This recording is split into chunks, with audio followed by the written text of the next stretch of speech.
pie. En nombre de Dios y la patria, se ha iniciado la Comisión de Educación. Señor secretario, ¿tenemos cuenta? Sí, presidente.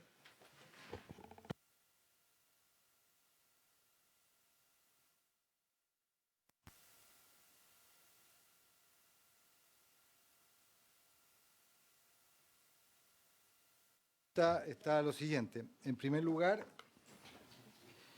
con fecha 6 de enero, es decir, el día de ayer, se recibió por esta instancia el informe de la Comisión de Familia, Infancia y Adolescencia, recaído en el proyecto de ley en segundo trámite constitucional que regula las prestaciones de servicio de cuidado infantil.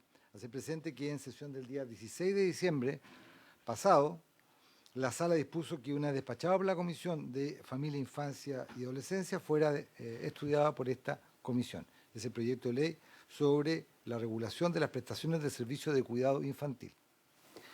Luego las urgencias, dos urgencias, simple para el proyecto de ley de sala cuna y discusión inmediata para el que promueve, protege y garantiza los derechos lingüísticos de los pueblos indígenas de Chile. Y luego las excusas de la señora Contralora General de la República, que había sido invitado a esta sesión para escuchar su opinión respecto del proyecto de ley sobre el financiamiento de la educación superior. Ella señala que no podrá asistir, que no puede asistir en esta ocasión y que sí compromete su asistencia vía Zoom para la sesión próxima que la Comisión destine, que en principio sería la del 14 de enero, de la próximo miércoles 14 de enero. Eso es, presidente, la cuenta de esta sesión. ¿Y senador Edwards? Gracias, presidente. Aprovecho de saludar a todos los senadores, al ministro, a la secretaría. Esto lo pregunto como miembro de la Comisión de Derechos Humanos. La Comisión de Educación va a tramitar, entonces, el proyecto de ley que protege y garantiza los derechos lingüísticos de los pueblos indígenas, porque hoy día hay en la tabla, en el quinto puesto, no sé si es este boletín exactamente o estamos hablando de boletines distintos. Quería preguntar por qué se está dando cuenta de este proyecto acá.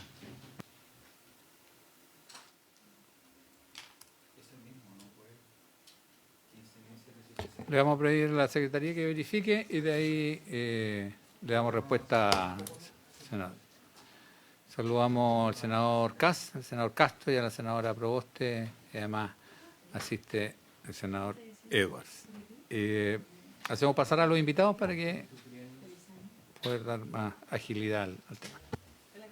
Hola, ¿cómo está, senadora?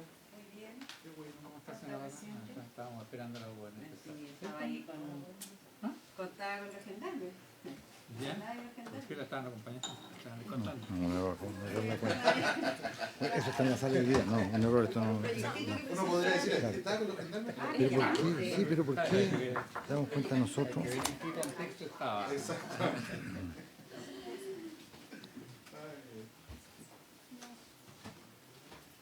Estaba conociendo cómo mejorar el golpe de la luz. Claro. La técnica, Claro. el ángulo de caída. Sí. ¿Luma 1 o Luma 2? ¿Pero usan luma ahí? Sí. Sí. Bueno, saludamos Me decía uno que a solo 250 en el patio. los integrantes del Consejo Fiscal Autónomo, agradecerles la disposición que ha tenido para poder exponer en la comisión sobre un proyecto que ha tenido bastante discusión y donde hemos ido conociendo diferentes aspectos del proyecto. Y sin más, le damos la palabra a la señora Paula para que pueda ahí presentar quienes la acompañan y poder hacer su exposición en el tiempo que requiera. Muy buenas tardes, presidente. Por su intermedio, saludar a los senadores, senadoras de la comisión, a todos quienes participan de esta sesión, a las autoridades presentes. También quisiera, en nombre del Consejo, agradecer la invitación para poder exponer ante ustedes los análisis que hemos hecho respecto a este proyecto del FES y presentar a quienes me acompañan, el vicepresidente del Consejo Fiscal Autónomo, Sebastián Izquierdo, y el gerente de estudios, Mario Aren, y nuestra asesora de comunicaciones, Javiera Matus. tenemos preparada una presentación. Si le parece bien, presidente, ¿puedo compartirla? Perfecto. Compartir. Ahí tengo dos. ¿Esta? ¿Esta es la última? Sí, esta.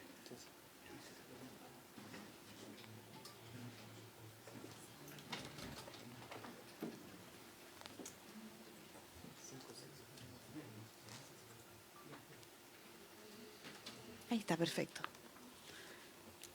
¿Comienzo entonces, presidente? Perfecto. Bueno, agradezco nuevamente la oportunidad de presentarles este análisis que elaboramos como consejo, en el cual analizamos el impacto fiscal del nuevo instrumento de financiamiento para la educación superior, del proyecto que ustedes se encuentran discutiendo. En esta presentación, aparte de una breve introducción, vamos a revisar el impacto fiscal de la iniciativa, plantear algunos elementos sobre la categorización contable del FES, presentar un análisis de los riesgos fiscales para terminar la presentación con algunas reflexiones o consideraciones finales. Como introducción, comentarles, un segundo, voy a achicar esto, ahí, perfecto, que este informe del Consejo Fiscal Autónomo analiza las implicancias del proyecto de ley que crea el nuevo instrumento de financiamiento público para estudios de nivel superior, y plantea este plan de reorganización y condonación de deudas educativas. Esta presentación se basa en un informe que publicó el Consejo con fecha 5 de diciembre y que está también disponible para la Comisión. Este informe lo elaboramos en el marco de nuestro mandato institucional de contribuir al manejo responsable de la política fiscal. Y en ese sentido, como Consejo, nosotros no hacemos un análisis de política pública, sino que nos enfocamos en examinar cuáles son los efectos fiscales que implicaría la adopción de este mecanismo de financiamiento, su clasificación contable y los riesgos fiscales que tiene asociados. El análisis está realizado sobre la versión que estaba disponible al 3 de diciembre. No han habido indicaciones posteriores, ¿verdad? Considerando las indicaciones que habían sido ingresadas a esa fecha y todos sus respectivos informes financieros, sin perjuicio que tenemos conocimiento de que algunos aspectos del proyecto de ley podrían modificarse según anunciado, no es verdad, el Ejecutivo, y también les fue informado al Consejo en sesión del 4 de diciembre por el Ministerio de Hacienda y la DIPRES. Quisiera también compartirles algunos antecedentes que tuvimos a la vista para esta presentación, que es el tercer informe que realiza el Consejo sobre esta materia. El primer informe fue un análisis del CAE, de cuáles eran los impactos fiscales del CAE que realizamos en diciembre del 2024. En ese informe detallamos que el CAE afectaba las finanzas públicas y también se identificaron debilidades que existían en su registro contable. Quiero destacar dos elementos acá, uno que fue corregido y otro que consideramos que es importante que pueda ser abordado todavía. Uno es que se planteó que existían ingresos que disminuían el patrimonio neto del fisco, pero que no estaban registrados como gasto. Y este es el caso del sobreprecio que paga el Estado por la recompra de créditos a las instituciones financieras, lo que conocemos como la recarga. Esto está corregido en los informes financieros y también fue corregido en la Ley de Presupuesto del 2026. Y un segundo elemento que destacamos de ese informe es que existían entradas de recursos que implicaban cambios en la composición de activos, pero que se contabilizaban como ingresos sobre la línea.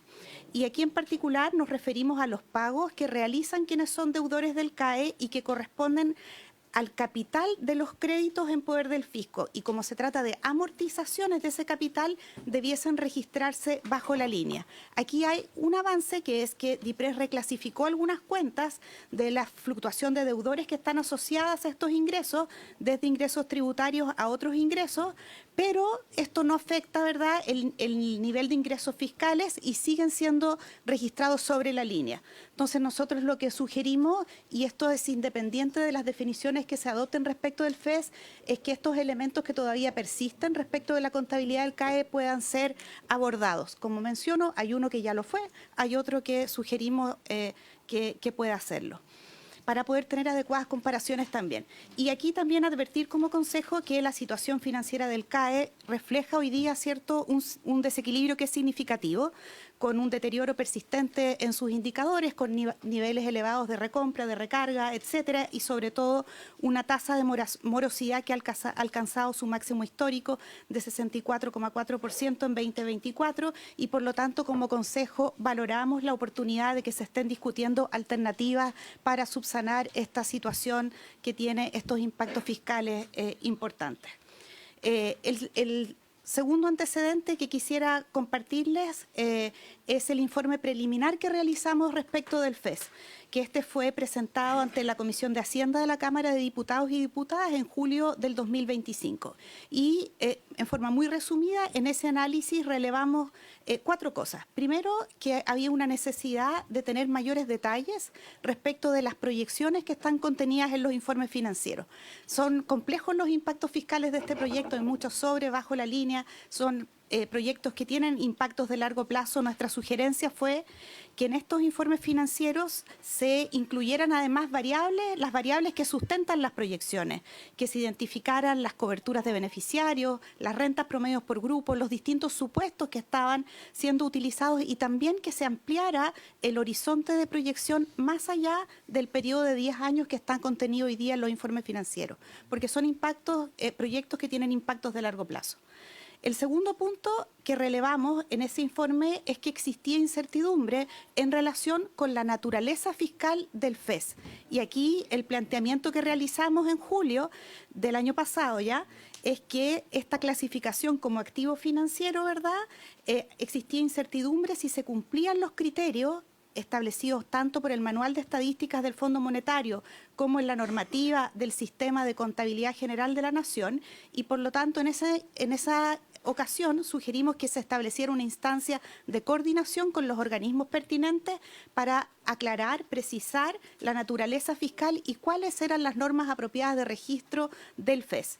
El tercer elemento, la necesidad de corregir aspectos contables y registros de las estadísticas del CAE, que ya lo habíamos planteado previamente. Y el cuarto, la necesidad de que se simularan escenarios alternativos para complementar el escenario base que se presenta en el informe financiero con estas alternativas que permitieran dimensionar los riesgos fiscales asociados que se identificaban en el informe. Ese es un poco, recapitulando los trabajos previos y las consideraciones que ha planteado el Consejo previamente sobre esta materia, en un trabajo que contempló la presentación ante el Consejo de 8 expertos, insumos del Fondo, de la Contraloría. Encargamos también un informe a un consultor externo, experto en temas de estadísticas fiscales, sobre la naturaleza fiscal de este mecanismo, así como distintas respuestas de oficios que realizamos a DIPRES, dictamen de Contraloría, entre los antecedentes que tuvimos a la vista. Con esos elementos de contexto paso ahora a analizar los impactos fiscales del FES.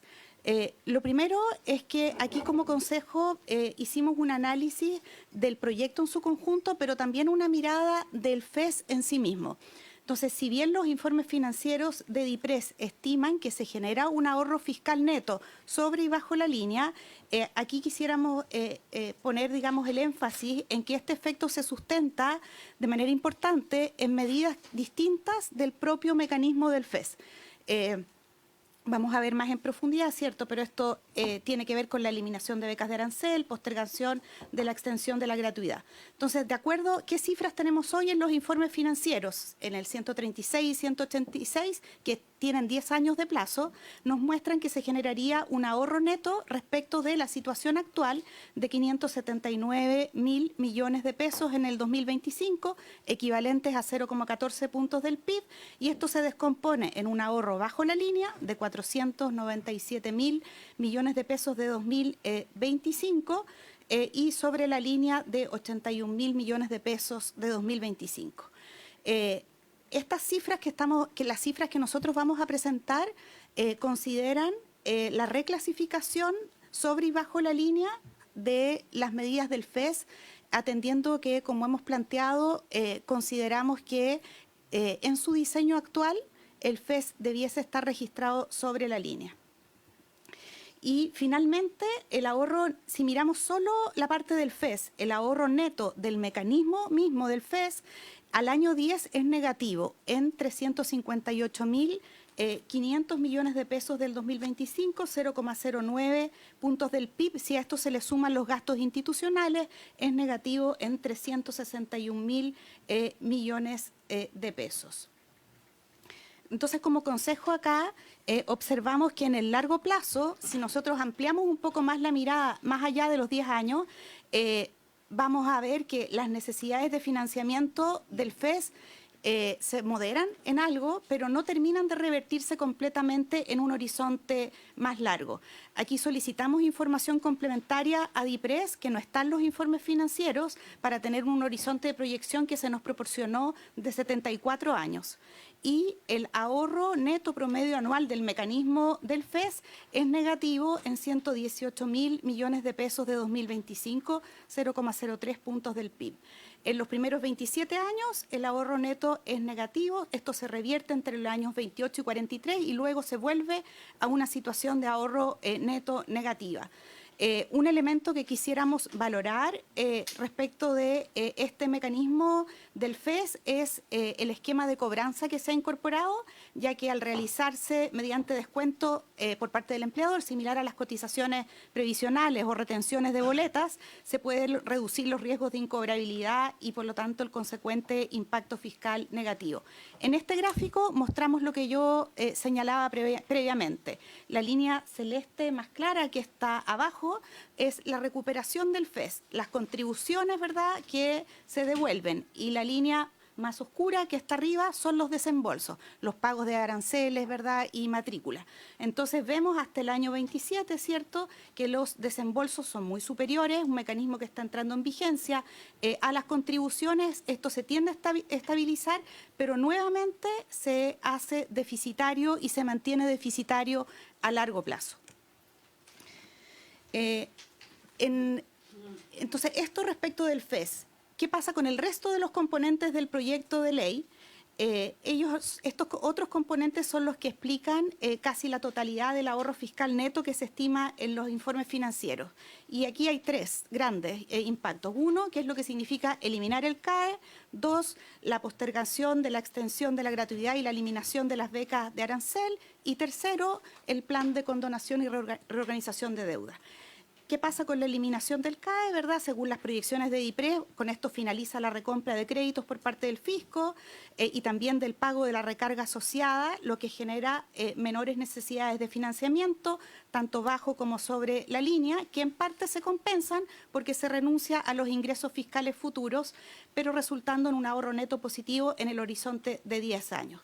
Segundo, la postergación de la extensión de la gratuidad y eliminación de becas de arancel, que obviamente son medidas que implican menores gastos fiscales en el periodo que se analiza y se van materializando de forma gradual a medida que se extinguen beneficios que previamente fueron otorgados.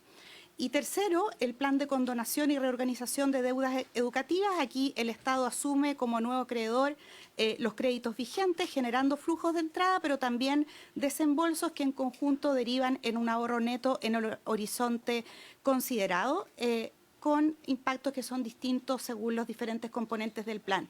En términos agregados, para estos componentes que son distintos del FES, ¿cierto?, los informes financieros muestran que se generarían menores necesidades de financiamiento por 970.000 millones de pesos de 2025, 0,23 puntos del PIB en el año 10, promediando 910.000 millones durante los primeros 10 años, 0,24 puntos del PIB. Esta tabla resume lo que he explicado previamente. En la primera parte tenemos los ahorros netos sobre la línea y separado en FES, otros componentes y luego el total. Aquí, como les decía al inicio, está reclasificado el FES sobre la línea considerando su diseño actual, ¿verdad? Y que bajo el diseño actual, como voy a plantear, consideramos que no puede ser tratado como un activo financiero, por lo tanto, sus ingresos y gastos debiesen estar registrados sobre la línea. Y eso nos lleva a los efectos deficitarios originados por el FES en las magnitudes que ahí están presentadas en las primeras dos columnas, que inician en menos 0,24 puntos del PIB, terminan en menos 0,09. Los otros componentes generan al inicio algunos desahorros, pero después generan ahorros, digamos, en los siguientes años.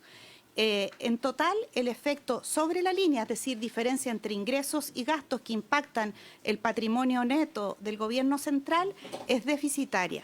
Es decir, nuestro mensaje acá es, si miramos exclusivamente el mecanismo que se está proponiendo, es un mecanismo que es deficitario, tal como actualmente está planteado, debiese considerarse sobre la línea, y eso implica que se generan estas situaciones de déficit. Y en paralelo, el resto de los componentes a los que ya me referí generan un ahorro neto bajo la línea significativo, que, como les decía, promedia en torno a 0.24 puntos del PIB, si mal no recuerdo la cifra exacta. Paso a referirme entonces ahora, con esa mirada rápida que hemos hecho de los efectos fiscales, a la categorización contable del FES. Lo primero acá es que el ente en nuestro país que está encargado de establecer, de regular y de supervisar la aplicación de las normas contables que se aplican al sector público en Chile es la Contraloría General de la República, y por lo tanto nuestro análisis considera información que ha emanado de dicho organismo, así como también un estudio externo que encargamos para analizar la naturaleza fiscal del FES, mirando la determinación de la forma de su registro contable, pero también de su registro desde la perspectiva de las estadísticas de las finanzas públicas, que son dos temas complementarios, el registro de la contabilidad y después el registro de las estadísticas de las finanzas públicas. Porque esto era importante para nosotros, para poder entender bien cómo finalmente, dependiendo de estas definiciones, se impactan las cuentas fiscales, se impacta el balance efectivo, el balance estructural, etcétera. Y aquí lo que observamos a partir de esa información es que el actual diseño del FES no cumple con las condiciones para ser considerado como un activo financiero. Como contraparte de esto, tampoco como un pasivo financiero de cada beneficiario individual, por lo que, desde la perspectiva de las cuentas fiscales, sus desembolsos debiesen estar considerados sobre la línea como un gasto y sus contribuciones sobre la línea como un ingreso, y por lo tanto con efecto patrimonial, con un efecto en el patrimonio neto del gobierno central, bajo el diseño actual. ¿Por qué esto? Esto debido a que en el diseño actual el FES no permite asignar un valor cierto a la obligación que tiene el usuario de contribuir. No hay un monto cierto de cuánto es lo que tendrá que contribuir. Esto debido a que la contraparte, el beneficiario, se compromete a pagar un monto que queda por determinar contingente a su ingreso. Y por lo tanto, esto implica que esta obligación, al no existir este valor cierto de la obligación determinado en un contrato, no puede ser reconocida como un derecho financiero cierto y por lo tanto como un activo financiero del fisco o un pasivo financiero de los usuarios. Esto contrasta con la información que hoy día se tiene en los informes financieros, porque hoy día en los informes financieros se trata este financiamiento que entrega el mecanismo como la adquisición de un activo financiero y la recuperación, los flujos de regreso, como el repago de una deuda, por lo tanto como un registro bajo la línea, un movimiento de activos y pasivos, ¿no? Y aquí entonces nosotros observamos que bajo el diseño actual tenemos un efecto en el balance fiscal sobre la línea del mecanismo propio del FES y, como mostraba antes, que ese es un efecto que es deficitario. Entendemos que se están discutiendo, ¿verdad?, como ha comunicado el Ejecutivo, distintas opciones y que eventualmente se van a presentar indicaciones. Y en el ánimo justamente de contribuir a los debates que ustedes sostienen, a partir de este estudio que encargamos, aquí resumimos algunos criterios conceptuales que quizás pueden ser útiles para estas discusiones, para tener en consideración criterios metodológicos, para determinar cuándo podemos constituir un derecho financiero efectivo y, por lo tanto, tener esta contabilidad como activo financiero de un mecanismo de esta naturaleza. Y lo resumimos en 5 puntos. Lo primero es la existencia de un compromiso contractual o legal respecto del financiamiento que se está otorgando. Lo segundo es que exista un monto inicial de la obligación, del principal de esta obligación, que esté establecido. Lo tercero, que exista una tasa de interés conocida aplicable a las obligaciones pendientes de pago. Lo cuarto, la existencia de un plazo de repago conocido. Y quinto, un valor conocido de las cuotas a pagar para saldar las obligaciones pendientes, principal e intereses. Entonces, estos elementos son criterios importantes para poder decir que tenemos o que el Estado tiene un derecho financiero cierto, y al tener un derecho financiero cierto lo puede contabilizar como un activo financiero bajo la línea. Y por lo tanto, desde el punto de vista de las estadísticas de finanzas públicas, que es lo que nos convoca, que después se refleja en las cuentas fiscales que nos corresponde analizar, las definiciones que se adopten en las discusiones sugerimos que sean bien claras respecto de estos puntos que estamos planteando para consideración.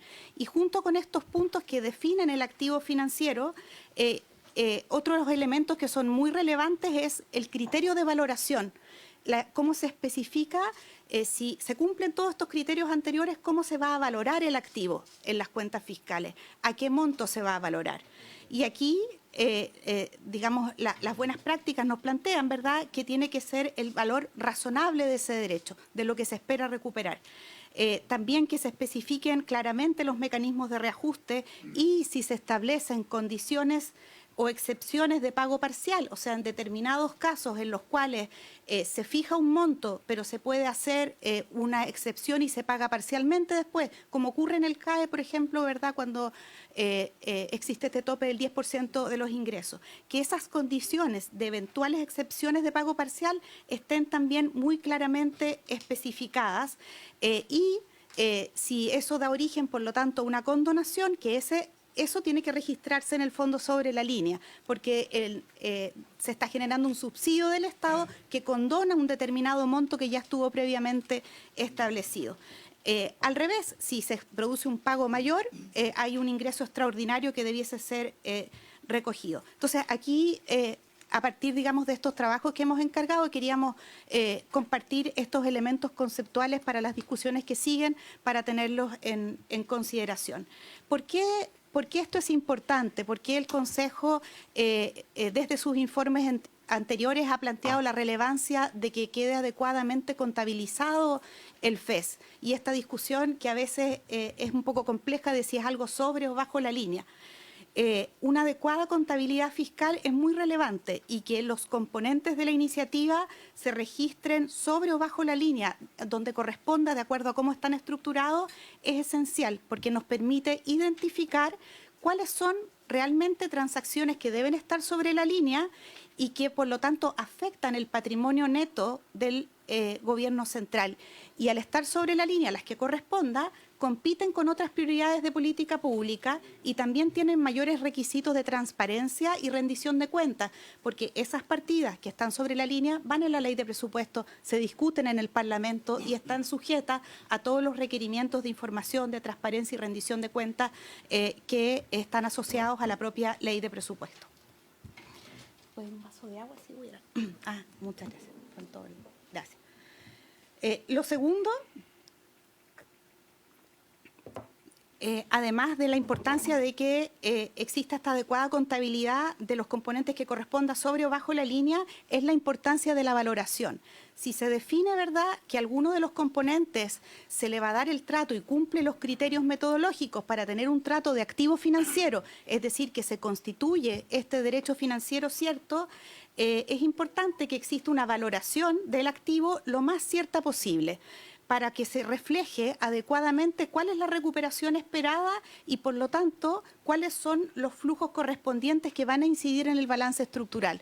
Es decir, como decía antes, si hay una excepción parcial y se produce una condonación, eso va sobre la línea, afecta el balance efectivo, afecta el balance estructural.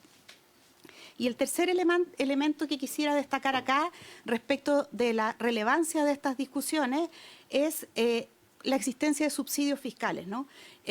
Aquí nosotros desde el informe anterior hemos sugerido que se pueda realizar un análisis de cuánto es la recuperación promedio por cohorte que se espera en el FES para poder identificar cuál es el componente de subsidio que está implícito en la política pública que se está discutiendo. Y esto, si tiene una contabilidad sobre la línea, ingresos menos gastos, queda registrado en el balance el subsidio, ¿verdad? Pero es importante que quede especificado claramente y si es que esto se estructura, el FES, se transforma como un activo financiero, es decir, se modifica para que cumpla los requisitos para constituirse como activo financiero, bueno, cómo se van a expresar estos subsidios fiscales va a depender de las definiciones que en esa discusión se den, de cómo se valora ese activo financiero, a qué monto y de cuál es el tratamiento contable que se le van a dar a las reglas de recuperación cuando existan o no excepciones de pago parcial. Pero en cualquier caso, dependiendo de las definiciones que se adopten, es importante que estos subsidios implícitos sean transparentes para que informen adecuadamente las definiciones de política pública. Y por último, comentar que esta categorización y el adecuado reflejo del impacto fiscal de estos componentes tiene efectos en la política fiscal. Porque si bien en ambos casos, ya sea que está contado sobre la línea o bajo la línea del mecanismo, hay una necesidad de financiamiento que va a incidir finalmente en la trayectoria de la deuda, afecta su clasificación contable la operación de la regla dual que rige la regla fiscal. Porque si está sobre la línea, afecta directamente el balance estructural, si está bajo la línea y estamos cerca del nivel prudente de deuda, de alguna forma eso también va a tener que reflejarse en metas más exigentes que permitan estabilizar la deuda por debajo de su nivel prudente. Entonces, que esto tiene impactos también después en las definiciones a nivel macro y en la operación de la regla dual. Sigo con el análisis de los riesgos fiscales, que es la última sección, y finalizo luego con las consideraciones y reflexiones que queríamos compartirles. Respecto de los riesgos fiscales, hemos identificado riesgos que pueden ser relevantes para el resultado fiscal de este proyecto y, por lo tanto, las proyecciones que hasta ahora hemos tenido a la vista en los informes financieros podrían variar si algunos de esos riesgos se materializan.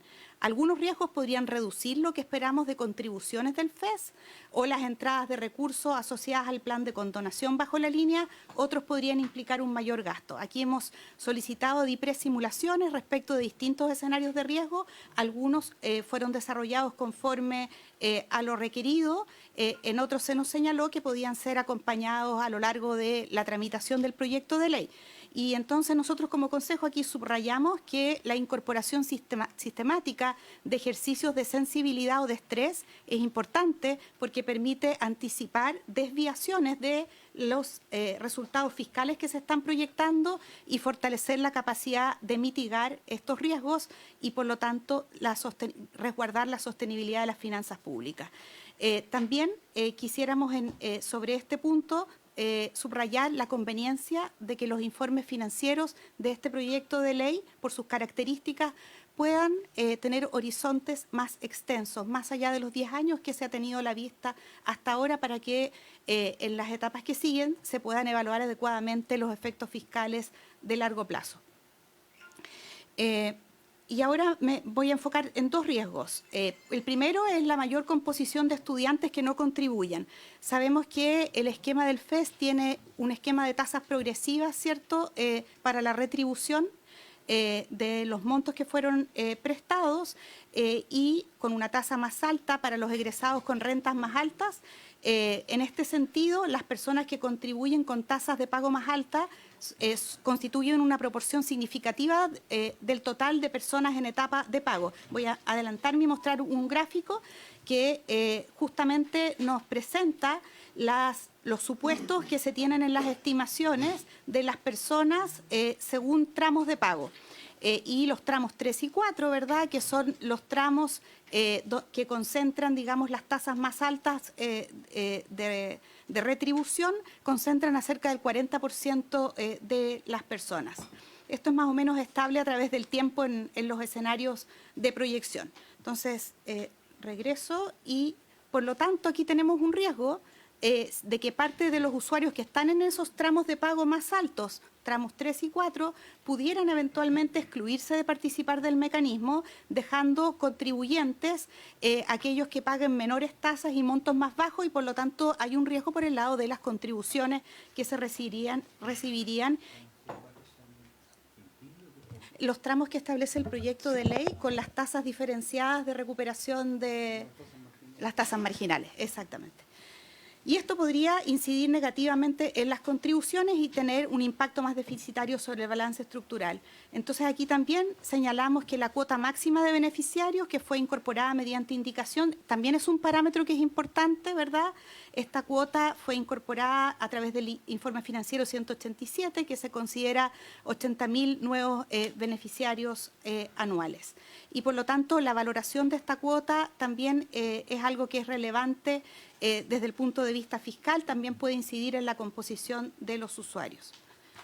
Creo que estoy... Sí. El internet está inestable. Creo que... Sí. ¿Pero la tienen impresa? Oh, ¿Se puede seguir? Y podemos seguir.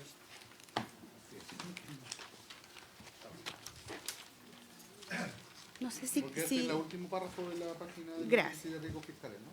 sí, yo sigo acá. Perfecto. Perfecto. Entonces, me referí en primer lugar a los ingresos por retribución, por contribuciones del FES, ¿cierto? El segundo riesgo que quiero destacar, y esto lo incorporamos con mayor información en el segundo informe, en este informe, perdón, es el riesgo de subestimación de los desembolsos asociados a los aranceles regulados. Aquí mencionar que las proyecciones de DIPRES que nos fueron enviadas vía oficio muestran que el arancel regulado parte en torno a 3,2 millones de pesos en el año 2025, aumenta hasta 4,1 millones en el año 7 y a partir del año 15 ya se estabiliza a largo plazo en 3,8 millones para el resto del horizonte de proyección. Creo que se volvió. Ya, perfecto. Entonces, si bien este arancel regulado fijado por el Ministerio de Educación no coincide necesariamente con los aranceles que cobran las instituciones, la evidencia nos muestra que estos últimos han aumentado de manera sostenida en términos reales durante los últimos años. Acá está disponible un informe preliminar de la Fiscalía Nacional Económica de octubre del 25, ¿verdad?, que muestra que los aranceles promedio ajustados por IPC mantuvieron una tendencia creciente entre los años 2010 y 2024, tanto para universidades como institutos profesionales y centros de formación técnica. En promedio, estas instituciones de educación superior registraron aumentos reales anuales cercanos a 2% durante ese periodo. Entendemos que es distinto que el arancel regulado, ¿verdad? Pero esta tendencia en los aranceles nos sugiere que podrían existir presiones para ajustar al alza el arancel regulado, lo que implicaría desembolsos mayores a los proyectados en los informes financieros y, por lo tanto, un mayor deterioro del balance fiscal. Este gráfico... sí, perfecto, ahí se está viendo. Este gráfico nos muestra las cifras de los arancel regulado y derechos básicos de matrícula que está considerada detrás de los datos del informe financiero. Entonces, como les decía antes, es un supuesto que mantiene estable en torno a largo plazo, en torno a 3,8 millones de pesos del 2025, los valores de los aranceles. Y aquí cabe señalar que la ley 21.091 de educación superior establece un mecanismo de reajuste de los aranceles regulados que opera cada 5 años y que exige que ese arancel regulado refleje la evolución de los costos en recursos humanos, materiales e infraestructura. Un conjunto de reglas, ¿cierto?, para determinar este proceso con bases técnicas, memorias de cálculo, metodologías explícitas. En el intertanto de los 5 años, ¿verdad?, la ley contempla una actualización del arancel regulado conforme al reajuste definido en la ley de presupuestos. Entonces, en este marco, mirando el supuesto que existe respecto a los aranceles, también la normativa que está asociada, creemos que es relevante que los informes financieros que tengan a la vista incorporen una evolución de los aranceles a largo plazo que considere la aplicación de dicha normativa. En definitiva, los aranceles es la variable más relevante para determinar el desembolso del FES, ¿no? Y para hacer un análisis, una mirada a largo plazo, si además consideramos que es un sector que es intensivo en recursos humanos, ¿cierto?, la evolución, digamos, tiene que dar cuenta de las presiones de gasto asociadas a aquello. A partir de los antecedentes que nos entregó DIPRES, nosotros observamos que si el arancel regulado y derechos básicos de matrícula promedio del FES evolucionaran en términos reales en 1,1% anual a largo plazo, aquí no es que nosotros estemos planteando esta cifra, sino que quisimos hacer un escenario que fuese consistente con el mismo supuesto que DIPRES tiene para la evolución de los ingresos, porque las recuperaciones del FES se obtienen a partir de los salarios, que los salarios, el supuesto que tiene DIPRES es que crecen a una tasa de 1,1%. Entonces dijimos, si los desembolsos de los aranceles, que en buena medida cubren salarios, evolucionan a 1,1% real anual, ¿qué pasaría entonces con los flujos de este mecanismo? Y vemos que el déficit, el gasto total, se incrementa de manera persistente, alcanzando un costo adicional del orden de 0,06 puntos del PIB en el largo plazo respecto del escenario base. Y en el gráfico que está a continuación podemos ver las dos líneas que mostré al inicio, ¿verdad? La línea de más abajo, que es la recuperación, los desembolsos, y la de más arriba son los desembolsos si los aranceles se reajustan con ese supuesto de 1,1 y por lo tanto divergen, ¿verdad?, las recuperaciones respecto de los desembolsos del mecanismo. Entonces queremos plantear que este es un supuesto que es relevante para analizar los impactos fiscales del FES. Muy rápido, solo lo voy a mencionar.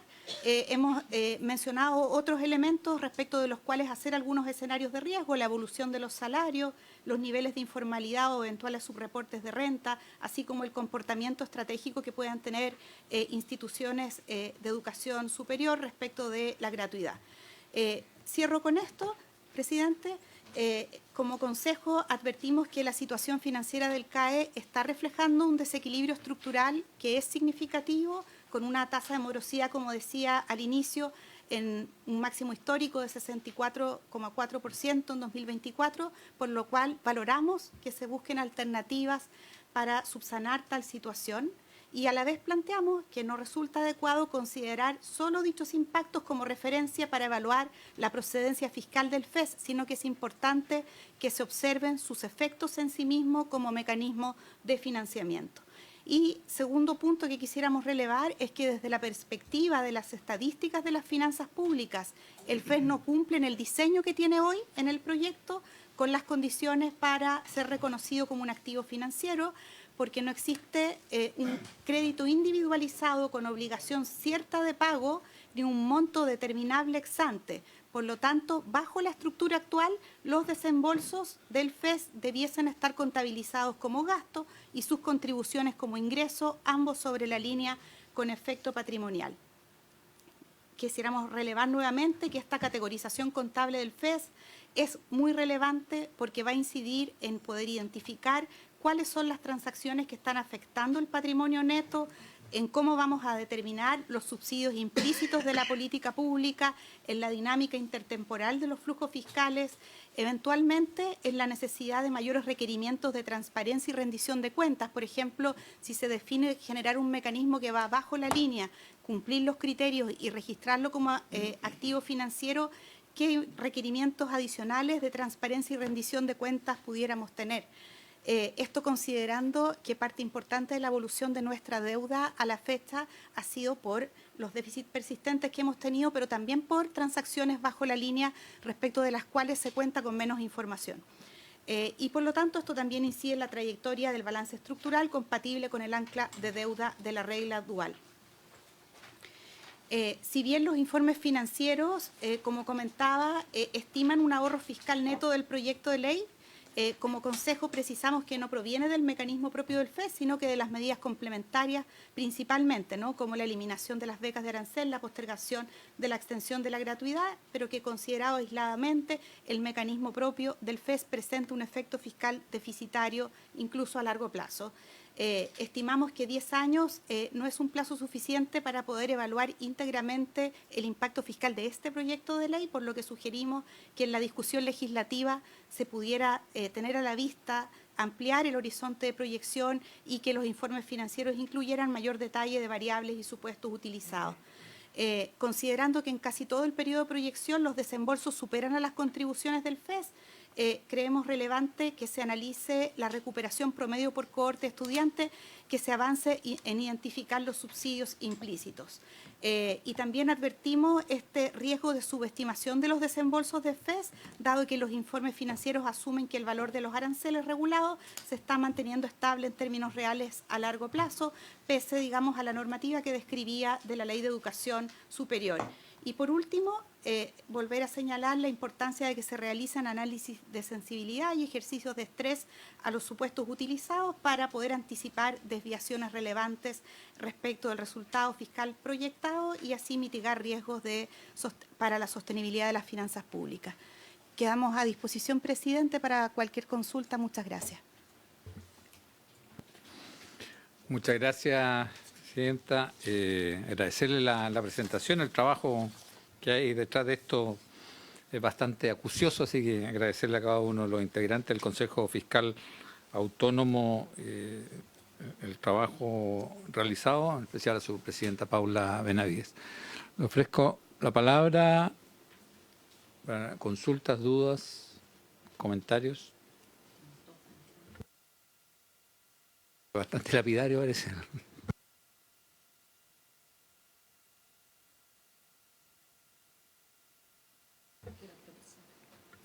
Senadora Proboste.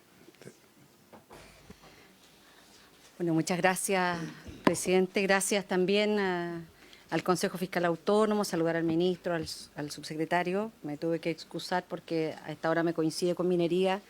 Tenía que presentar un proyecto que ya lo hice, pero tengo algunas dudas. Además, teníamos la presentación también acá. Y quisiera hacer algunas consultas al Consejo Fiscal Autónomo. Algunas consultas y algunos requerimientos, presidente, porque la presidenta del Consejo señaló que ellos habían solicitado un estudio, leyó parte de algunas de las conclusiones y quisiera tener la posibilidad de poder conocer el estudio íntegramente. También, presidente, dentro de las solicitudes, en la presentación, la presidenta señaló en que el Consejo hizo algunos requerimientos a la Dirección de Presupuesto y que estos fueron parcialmente respondidos. Entonces, creo que sería muy relevante para esta comisión poder conocer el requerimiento de simulación respecto a distintos escenarios de riesgo y cuáles fueron las respuestas para poder verificar también este parcial cumplimiento. Quisiera hacer una consulta entremezclado también al Ejecutivo, particularmente al subsecretario de Educación Superior, porque el Consejo Fiscal Autónomo reitera en su presentación en que el ahorro fiscal neto que proyecta el Gobierno no proviene del mecanismo del FES, sino de la eliminación de becas, aranceles y postergación de la gratuidad. Este ha sido un punto bien debatido durante las audiencias en este proyecto de ley. Entonces me gustaría tener la opinión del Ejecutivo respecto de cómo evalúa que siempre el Ejecutivo ha planteado que este proyecto es un ahorro fiscal cuando el mecanismo propio del FES es deficitario, tal como lo ha planteado el Consejo Fiscal Autónomo. El Consejo, presidente, señala que en los próximos 27 años el ahorro neto sería negativo, revirtiéndose solo entre el año 28 y 43 y que luego volvería a ser negativo en un horizonte de 74 años. El déficit promedio anual sería, el Consejo Fiscal dice, de un poco más de 118 millones y no le parece, me gustaría en eso también preguntarle al Consejo Fiscal si esto ellos consideran que es una carga fiscal importante para las futuras generaciones. Sobre los riesgos fiscales, que también fue la presentación del Consejo, hay un tema que también nosotros lo hemos compartido en nuestras conversaciones y queremos poner nuestra mirada en los estudiantes, ¿no? Porque aquí el Consejo, y en esto quiero compartir la opinión que el Consejo ha dado acá, los estudiantes de mayores ingresos, particularmente los tramos 3 y 4, que aportan más al sistema, podrían no optar a usar el FES, quedando solo los que pagan menos en el tramo 2. Entonces, en esto dado que comparto la preocupación, me gustaría también preguntarle al subsecretario qué medidas contempla el proyecto para evitar esta selección adversa que podría empeorar aún más el déficit fiscal. Porque en esto también comparto, y el Ejecutivo lo ha dicho en reiteradas oportunidades, en que la situación a la que nos ha llevado el CAE es muy compleja, y en eso creo que no hay dos opiniones respecto de que es necesario poder resolverlo, pero por eso es importante saber qué medidas contempla el proyecto para evitar esta selección adversa que podría incluso empeorar las condiciones para la carga fiscal del Estado. Hay una situación que nos llama la atención y que fue parte de la presentación del Consejo, respecto a los aranceles regulados, presidente, porque nosotros hemos tramitado una ley, que es la ley 21.091, que exige que el arancel regulado refleje la evolución de los costos y se actualice cada 5 años. Entonces, ¿cómo se explica que las proyecciones fiscales asuman aranceles estables cuando tenemos una obligación legal en que esto hay que reajustarlo? Eso me gustaría conocer. Ya he solicitado desde el punto de vista de la transparencia las simulaciones de riesgo que solicitó el Consejo Fiscal a la Dirección de Presupuesto, y creo que sería bueno también, presidente, que pudiéramos oficiar a la Dirección de Presupuesto respecto de los requerimientos que ha hecho el Consejo Fiscal Autónomo. Y me gustaría preguntarle al ministro, finalmente, poder conocer de parte de él lo que aquí se ha reiterado en esta oportunidad, que es el déficit del proyecto, cómo abordarlo, cómo se aborda desde el punto de vista del Ejecutivo. Eso, presidente. Disculpe, fueron varias consultas, ¿no? Gracias, senadora Proboste. Paula, ¿prefiere acumular las preguntas y al final le damos el espacio para... Senador Kass. Gracias, presidente. Bueno, agradecer al Consejo Fiscal Autónomo. Realmente siempre encuentro que es de las mejores instituciones que hemos creado en el último tiempo y la que hace un trabajo extremadamente relevante con muy pocos recursos. Me tocó ver la labor que hicieron cuando presidí la Comisión de Hacienda en la reforma de pensiones y el aporte que tuvieron ahí también fue clave. Yo tengo preguntas bien concretas. La primera es, aquí hay varias discusiones, pero hay dos relevantes. Una es la evaluación económica del proyecto, que dejando de lado, o dejando, no porque sea menos importante, sino que dejando a un lado la evaluación contable, o sea, cómo contabilizamos. ¿Okay? Entonces, como economistas, queremos evaluar si es que el diseño, considerando todos los elementos, uno puede después descomponer efectivamente cuál es el efecto neto económico para el país, ¿ya? Y por lo tanto, en esta tabla que veo, de arriba de la línea, usted dice el primer año es menos 0,24, después menos 0,24, segundo año va decreciendo, negativo, y en los otros componentes que son bajo la línea se supone un ahorro de 0,27, etcétera. Entonces, en ninguna parte de la presentación fue clara si es que el proyecto en su conjunto genera o no genera un ahorro económico, que creo que es la primera pregunta que todos nos hacemos y que el Consejo Fiscal Autónomo debiera responder. Después podemos discutir cómo lo contabilizamos, y que yo encuentro que usted tiene toda la razón. Cuando uno tiene además, o sea, que hay elementos que tienen toda la razón, y creo que la primera pregunta es muy relevante porque también obviamente nos ayuda a la segunda. Porque todos los umbrales que nos hemos puesto en términos de deuda, etcétera, también buscan maximizar el que tengamos efectivamente ingresos permanentes cada vez mayores a los gastos permanentes, ¿no es cierto?, más allá de la contabilidad. Y hoy día el drama que tenemos, que reiteradamente y por muchos años hemos tenido gastos permanentes superiores a los ingresos permanentes. Además de que creo que hemos deteriorado la capacidad de crecimiento económico del país haciendo reformas tributarias varias veces.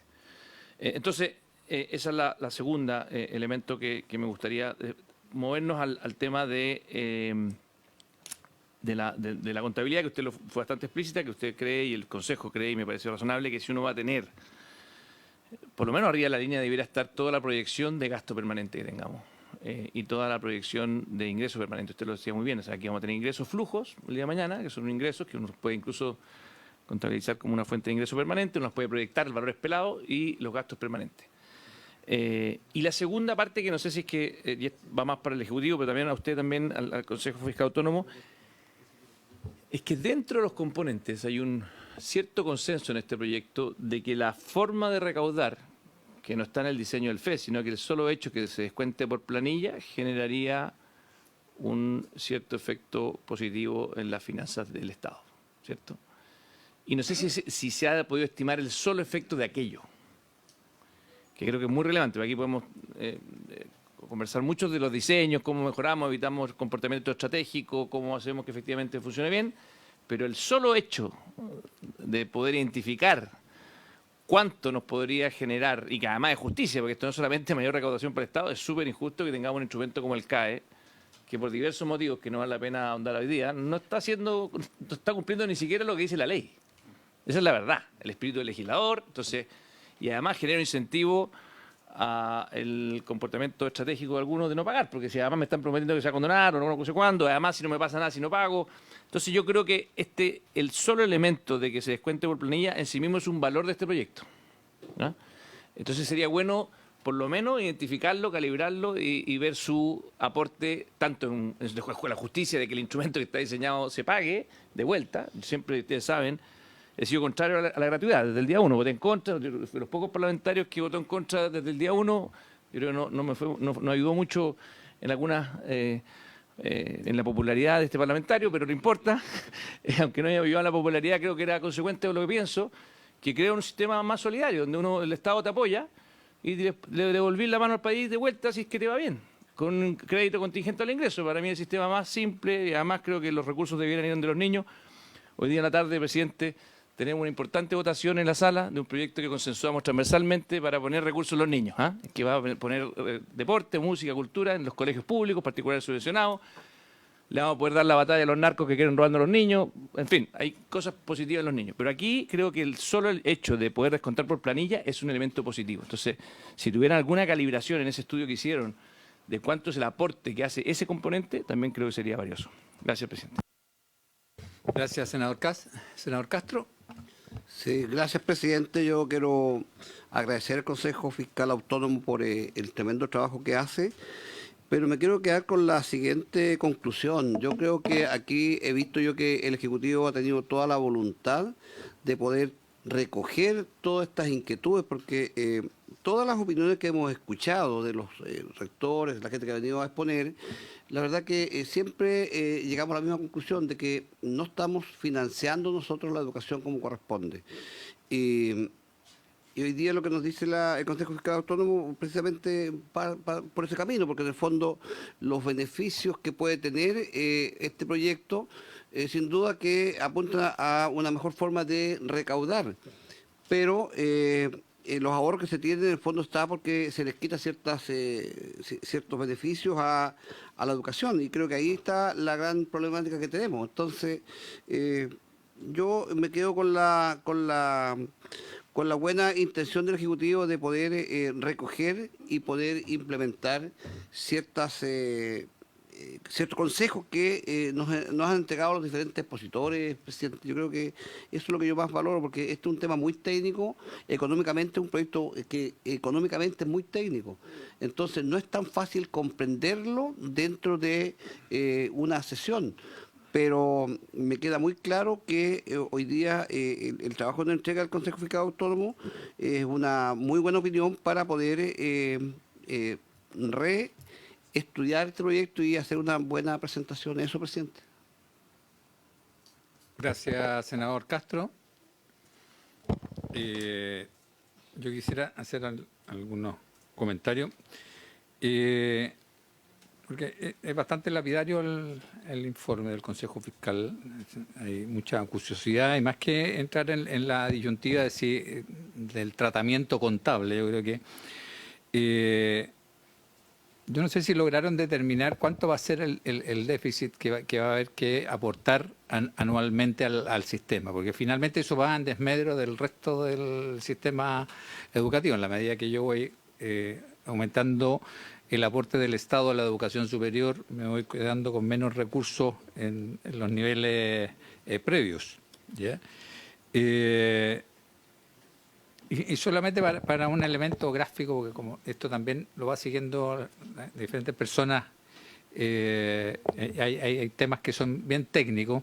Entonces, si pudiese explicar más de manera simple cuál es la diferencia que tiene considerar el FES como un gasto directo y no como un activo financiero. ¿Ya? Eso... ¿Y cuál es el impacto que eso tiene finalmente en el déficit fiscal, que es lo que la ciudadanía pueda entender de mejor manera? Dentro de las propuestas que tiene el FES, se ha hablado de si es finalmente un impuesto al graduado o no es un impuesto al graduado. Y eso creo que es importante también poder clarificarlo. Y una de las cosas que hemos tenido dentro de las conversaciones es que para el estudiante no existe como una alternativa a un sistema de financiamiento, o sea, no existe un sistema de financiamiento alternativo. ¿Por qué? Porque no puedo yo compararlo con un crédito de la banca, porque no existe esta modalidad de que yo pueda estar 5 años estudiando sin pagar nada, tenga un plazo para después comenzar a pagar 1 o 2 años después. Entonces, eso no existe. Entonces, no tengo cómo comparar el instrumento. Yo puedo comparar solamente el valor. Es decir, sobre todo aquellas personas que tienen una proyección de altos ingresos y que digan, ¿sabes qué? Mejor pido un crédito en la banca, no me endeudo en este sistema que me va a salir más caro porque en la medida que yo más gane voy a pagar más. Preferible tener un crédito que yo tengo la certeza de cuánto pago y tengo claridad de cuánto es su interés. Pero no existe ese instrumento en la banca de manera concreta. Entonces, no sé si se ha evaluado eso de manera alternativa. Y lo otro que el proyecto trae, si bien es cierto, viene con una devolución atingente al ingreso, que en el fondo la compartimos, hay una parte de gratuidad encubierta, ¿ya? Que es el tramo exento. Y eso tiene un impacto fiscal porque en el fondo son recursos del Estado que se van a tener que aportar de igual manera. Entonces, si eso se ha calculado también y se tiene la proyección. Senador Edwards. Gracias, presidente. Bueno, primero agradecer la presentación. También me quedo con una preocupación, yo creo que ya está claro, porque en el escenario base, con supuestos bastante poco realistas, ya tenemos un problema económico, pero mi preocupación especial en términos financieros viene con relajar, cuando veo que el escenario que ustedes proponen, relajando una sola de las variables, que es el arancel, resulta que se genera un hoyo gigantesco, porque yo entiendo que el déficit es la diferencia entre esa línea y esta línea que es la línea de los ingresos. O sea, relajamos una variable y esto se fue completamente fuera de control. Y me gustaría saber el análisis de sensibilidad compuesto, porque la otra variable que entiendo que acá no está modelada es qué pasa con la selección adversa, porque acá estamos suponiendo que toda la gente, que todos los estudiantes no van a hacer el cálculo de que metiéndose al sistema, los que pueden tener ingresos más altos de carreras más rentables van a terminar pagando 3 o 4 veces. Entonces, si sacamos a esas personas, me imagino que esta línea que tienen acá de sensibilidad va a tener que bajar. Entonces, el déficit de esto, relajando solamente 2 variables, porque pueden haber más, ¿no es cierto? Entonces, a mí me gustaría ver si es posible que el Consejo nos entregara un análisis de sensibilidad, no solamente por variable, que obviamente que es muy importante, pero también con sensibilidad compuesta de varias variables, porque los escenarios que podemos tener de aquí a 70 años pueden ser varios de varias variables. Y la verdad es que no deja con ninguna tranquilidad esto que estamos viendo. Lo segundo, respecto a la categorización contable, yo sé que mire, cuando hay bajo la línea, yo al tiro pongo una... Se hizo también en la reforma de pensiones con el FAP, quedó todo bajo la línea porque hay una supuesta entonces garantía que no es del 100%, pero la verdad es que las cosas cuando son bajo la línea permite en el fondo financiar políticas permanentes sin que aparezcan como gasto público, de lo que entiendo, ¿no es cierto? Se debilita la regla fiscal, no hay transparencia presupuestaria, el Congreso y la ciudadanía saben exactamente qué es lo que está pasando, y en los hechos, cuando se ponen las cosas bajo la línea, lo que se está haciendo es una especie de gasto encubierto, presentado artificialmente como una operación financiera. A mi juicio, por lo menos ese es un análisis claro, entonces a mí la categorización contable sí me importa porque yo también veo que, por ejemplo, la deuda de las empresas públicas tampoco está considerada dentro de lo... Claro, me dicen es que tienen activos, está bien, pero también vemos actitudes de los gobiernos que son, por ejemplo, ENAP gana 500 millones de dólares, se lo sacan y después le meten más deuda. Entonces, la verdad es que sí debería ser considerado, o por lo menos discutirse o estar dentro esa deuda como deuda también, deuda fiscal. Y lo tercero es que también me gustaría ver la posibilidad de que ustedes, por su intermedio, presidente, pudiesen quizás hacer una modelación con el sistema actual, con lo que hay ahora, con las entradas de gratuidad, con el CAE, etcétera, y si cambiamos solamente el sistema de cobro, ¿qué es lo que pasaría a juicio del Consejo Fiscal Autónomo? O sea, la modelación de la sensibilidad, incluida las sensibilidades compuestas, o sea, con más de una variable, y también quizás una modelación de lo que pasaría si se parte este proyecto, como se ha pedido en esta comisión varias veces, en el sistema de cobro, quizás en la condonación o el sistema FES. ¿Qué pasa si este proyecto se parte en varios proyectos para poder tramitarlos por separado? Y en particular esa modelación sería interesante tenerla. Gracias, presidente. Gracias, senador Edwards. Ministro, ¿usted quiere intervenir ahora o a posterior? Yo creo que al final, ¿no? Bien. Paula. Muchas gracias, presidente. Gracias por los comentarios y las consultas de senadores y senadoras. La senadora Proboste nos consultaba respecto del estudio que encargamos sobre la naturaleza fiscal, lo haremos llegar, así como respecto de los requerimientos que formulamos a la Dirección de Presupuesto y los distintos escenarios de riesgo, les haremos llegar la información solicitada. El senador Cast nos consultaba respecto de la evaluación económica en su conjunto, digamos, del proyecto, lo quiero relacionar también con la consulta del presidente respecto de aclarar un poco más los déficits, etcétera. Y aquí, sobre ese punto, volver quizás a destacar que en el proyecto, en este análisis que hacemos fiscal de los impactos del proyecto, miramos el proyecto en su conjunto, pero también ponemos la lupa sobre el mecanismo mismo del FES. Y efectivamente, si uno ve el proyecto en su conjunto, se generan ahorros que están reflejados en los informes financieros en el horizonte de 10 años. Al mismo tiempo, estamos diciendo que es importante que se amplíe y que se extienda el horizonte de proyección y que se analicen los riesgos. Con los supuestos que ahí están y en ese horizonte de tiempo, mirando el conjunto de medidas, efectivamente se genera un ahorro neto sumando efectos sobre y bajo la línea. Pero también hemos puesto énfasis en que el mecanismo de largo plazo para financiar la educación superior que se está creando es importante mirarlo como mecanismo propiamente tal, y ahí los efectos son deficitarios a largo plazo y también se identifican estos riesgos que son relevantes, que debiesen, sugerimos, ser ponderados, particularmente el riesgo respecto de qué supuestos se realizan para los desembolsos del FES y los aranceles que éste deberá cubrir. Y también ahí volver a relevar la importancia de que esto tiene que contabilizarse adecuadamente, ya que efectivamente, y aquí voy a profundizar en los impactos fiscales, en el gráfico de la lámina 10 veíamos estas contribuciones del FES y los desembolsos, ¿verdad?, que son deficitarios igualmente a largo plazo. Si esto está como bajo el diseño actual del FES, tiene que ser contabilizado como un ingreso y gasto.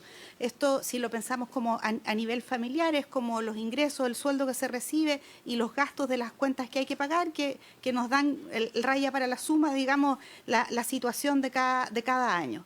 Bajo la línea son los activos y los pasivos financieros, que es distinto, ¿cierto? La caja, los activos que se tienen. Entonces, aquí lo que se estaría generando con el diseño actual es que el déficit fiscal, ingresos menos gastos, ¿verdad?, se incrementaría en una magnitud que efectivamente es una magnitud relevante cuando uno la mira reclasificando, ¿cierto?, digamos, la contabilidad del FES sobre la línea.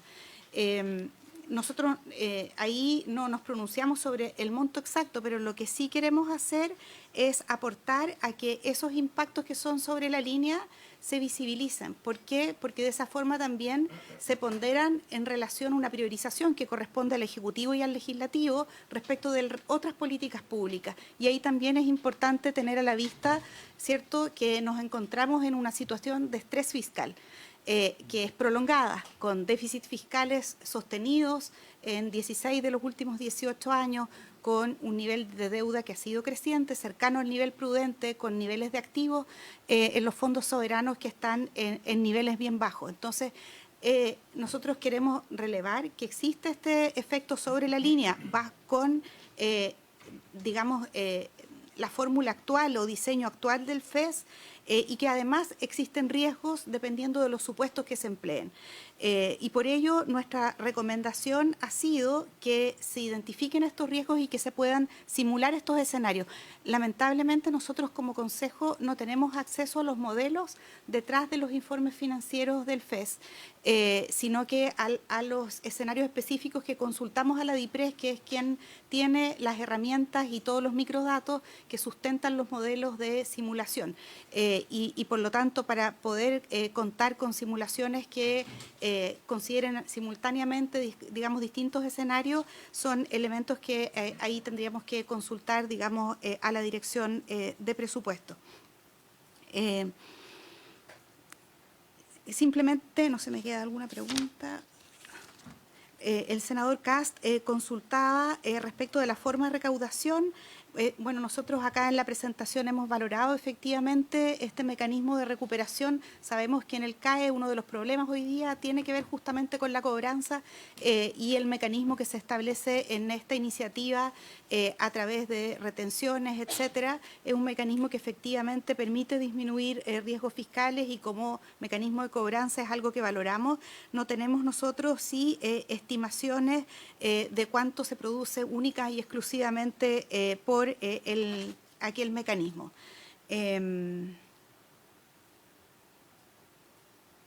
Se consultaba también respecto de ciertos escenarios como que producen gratuidad el presidente.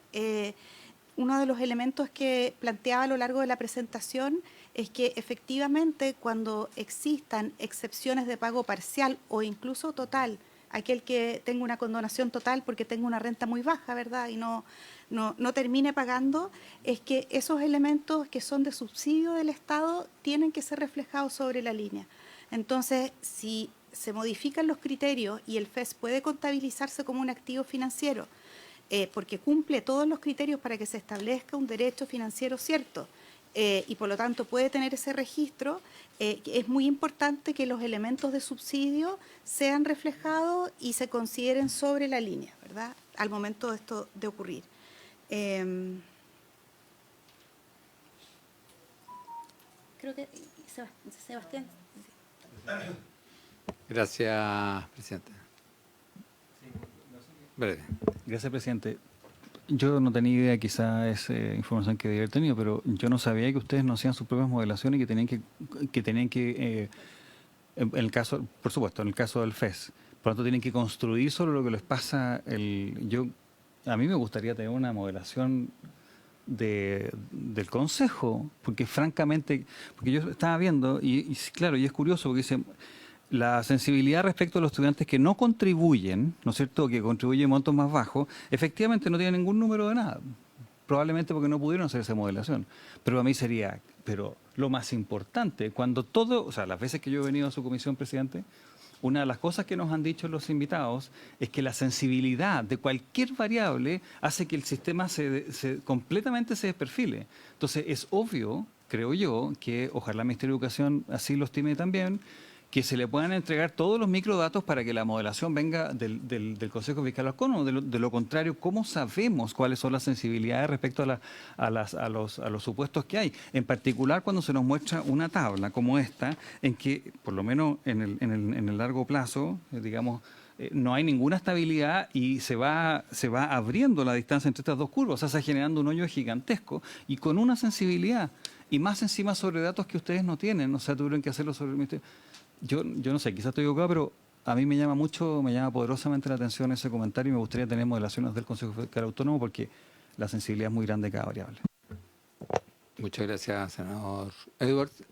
Ministro, subsecretario, no sé cuál de los dos va. Sí, presidente, yo voy a ser bien breve, para dejar que el subsecretario desarrolle más en extenso, digamos, algunos temas. Yo me voy a hacer cargo particularmente de la pregunta que hizo la senadora Proboste y también en referencia a lo señalado por el propio senador Kast, que me parece que es muy importante, digamos.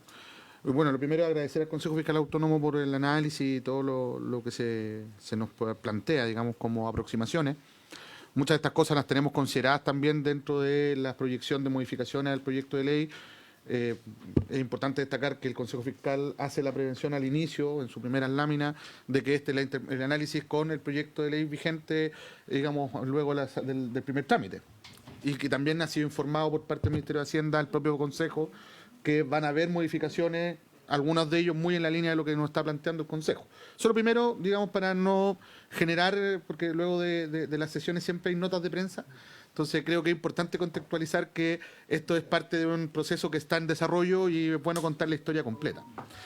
Como también es bueno contar la historia completa, a propósito de la pregunta de la senadora Proboste y también de lo señalado por el senador Kast, de que hay un escenario actual sobre el cual se monta esta discusión. No es que hoy día no haya gasto, hoy día hay un gasto, ¿no? Entonces, cuando se dice que el FES aparece con déficit o es un instrumento deficitario, es bueno preguntarse, bueno, ¿cómo es el cuadro actual?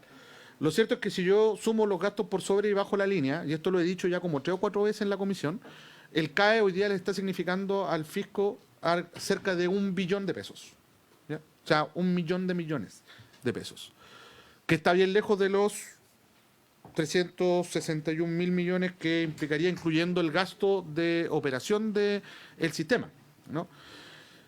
Por lo tanto, ese es el contrafactual que me parece relevante observar, porque claro, uno proyecta, digamos, si un instrumento es mejor o peor en función de aquello. Sobre todo cuando uno tiene la evidencia internacional de que los créditos contingentes al ingreso en ninguna de las experiencias logra recaudar el 100% de lo que gasta. O sea, todos los instrumentos de financiamiento estudiantil que tenemos a la vista son instrumentos que no tienen un 100% de recuperación. Por lo tanto, es obvio que un instrumento va a tener un déficit, ¿no? No es obvio que el instrumento genere ingresos o quede, digamos, en saldos azules. Por eso es importante observar este proceso o esta discusión en ese plano, ¿no? Los créditos contingentes del ingreso en general están entre el 80 y 85% de recuperación del gasto. Esto lo conversamos con Chapman cuando vino en la visita que tuvo hace unos meses atrás. Esto fue antes del seminario. Y él mismo nos hablaba del caso australiano que está en ese orden de recuperación, ¿no? Por lo tanto, es importante señalarlo y también, bueno, el proyecto, como decía el senador Kast, tiene otros componentes también, que son parte de su diseño y por tanto amplían ese marco. Por tanto, siendo preciso lo que señala el Consejo Fiscal Autónomo, me gustaría incorporar, digamos, esta dimensión en el que el contexto, digamos, es el contexto actual. El CAE gasta lo que gasta, digamos, y este dato del billón nosotros lo conocemos, obviamente, porque es parte de nuestro presupuesto. Incluso por primera vez, lo dijo el Consejo Fiscal Autónomo recién en su presentación, por primera vez se incorpora sobre la línea los gastos de la recarga, que significa inyectarle una presión al presupuesto del Ministerio de Educación que no había tenido en los 20 años anteriores, de más de 100.000 millones de pesos, son casi 115.000 millones de pesos. Eso es lo que nos significa esa medida, que es una recomendación del Consejo Fiscal y que efectivamente la Dirección de Presupuesto, en la formulación del presupuesto 2026, la toma, digamos, la hace propia. No estamos cuestionándola, por cierto, porque quiero ser muy enfático en aquello, sino que es parte de la realidad. Entonces, efectivamente, presidente, en la valoración de todos los escenarios que plantea, porque efectivamente es importante sensibilizar al máximo posible este proyecto. Nosotros partimos señalando que el CAE es un instrumento que generó efectos que no estuvieron programados en menos de una década, ¿no? Y eso significa que hoy día el Estado gasta lo que gasta y que hemos invertido todo lo que hemos invertido, no con precisamente buenos resultados desde el punto de vista fiscal. Entonces, habiendo respondido la dirección de presupuesto en la comisión del 4 de agosto de la Comisión de Hacienda de la Cámara de Diputados, en el contexto de la discusión del primer trámite, haciéndose cargo de casi todas las sensibilizaciones que planteó el Consejo Fiscal Autónomo en el marco del preinforme o del informe preliminar. Aún así, seguimos visualizando ahorros de eficiencia con todos los escenarios, digamos. Entonces, yo creo que efectivamente, tal como lo dice el senador Edwards, es importante transparentar mucho mejor los datos con los cuales se aproximan las sensibilizaciones, pero lo cierto es que dos cosas. ¿Es real que el FES, como FES, aislado de todo lo demás, tiene gasto? Sí. ¿Es real que como instrumento de financiamiento estudiantil en el mundo ninguno recupera el 100%? Sí. ¿Es real que hoy día el CAE es más caro de lo que nos costaría el FES? También. Sin perjuicio de que efectivamente todo lo que nos ha señalado el Consejo Fiscal Autónomo respecto a la naturaleza del instrumento, cómo se contabiliza, las sensibilizaciones, son elementos que a nosotros nos tienen profundamente también preocupados y nos estamos proyectando hacernos cargo de ellos en el marco de la formulación de indicaciones que vendrían eventualmente durante esta tramitación legislativa. Eso por mi parte, presidente. Gracias, ministro. Subsecretario. Gracias, presidente. Primero, señalar que creo que es importante hacer esta reflexión global de que es buena esta discusión. Este proyecto fue presentado en octubre del 2024, ha tenido ya una larga tramitación y se da con un aporte importante ahora del Consejo Fiscal Autónomo, de otros organismos que yo creo que marcan un estándar de cómo se debate en política, así que es bueno que el país lo tenga y lo vaya construyendo precisamente a partir de experiencias donde han habido resultados no esperados en la construcción de este tipo de política. Uno de ellos el crédito canal del Estado, pero probablemente hayan otros ejemplos. Recordar, como decía el ministro, que el crédito canal del Estado significa un desembolso, un número grueso de 1 billón de pesos. Lo importante es que ese desembolso no estaba planificado en el origen del instrumento. El instrumento fue sobrepasado en sus condiciones de diseño largamente, luego habrá que reflexionar cómo y por qué ocurrió eso. Cumplió una época y hoy día, como también se ha señalado, esta situación requiere abordarse. Yo, por su intermedio, presidente, voy a responder a las inquietudes que se han planteado. Antes también quería también dar cuenta de la voluntad del Ejecutivo de tomar estas recomendaciones y hacerlas muy relevantes a la hora de las modificaciones para efectivamente el proyecto sea considerado el FES un activo financiero. Creo que en eso el Consejo Fiscal Autónomo hace un aporte muy relevante, así como también lo ha hecho el debate en general y la Contraloría también en su digamos, posición que tomó frente a este debate. Yo diría que primero partiendo del tema de los aranceles, ¿no? Respecto a la razonabilidad o lo racional que sea tomar como supuesto la evolución de los aranceles que presuponen los informes financieros que hasta acá se han considerado. Quisiera un poco explicar el origen de la normativa de la regulación arancelaria y luego su razón y cómo opera. Efectivamente, los aranceles reales han tenido en Chile un comportamiento al alza que es superior a la inflación. Si uno calcula, nosotros lo hicimos desde el año, bueno, uno puede tomar los datos desde el punto de inicio que quisiera, pero el comportamiento del arancel, llamémosle real o arancel pizarra, como le denominamos nosotros, es al alza por encima bastante de la inflación. Lo que concluye el informe de la Fiscalía Nacional Económica, entre otras cosas, y también nosotros lo habíamos hecho a partir de nuestros propios datos, pero también creo que el debate en general va en esa dirección, es que es difícil atribuir aquel incremento al incremento de los costos. Es decir, no hay una relación vis a vis del incremento de los costos con el incremento de los aranceles.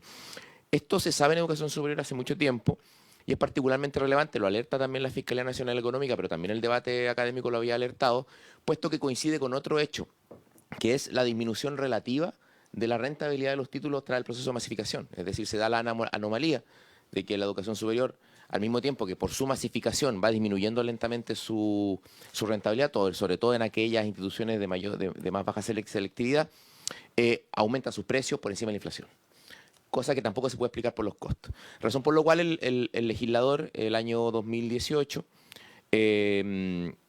llegó a la conclusión de que era necesaria una regulación basada en costos necesarios y razonables, ¿no? Esto fue un gran consenso.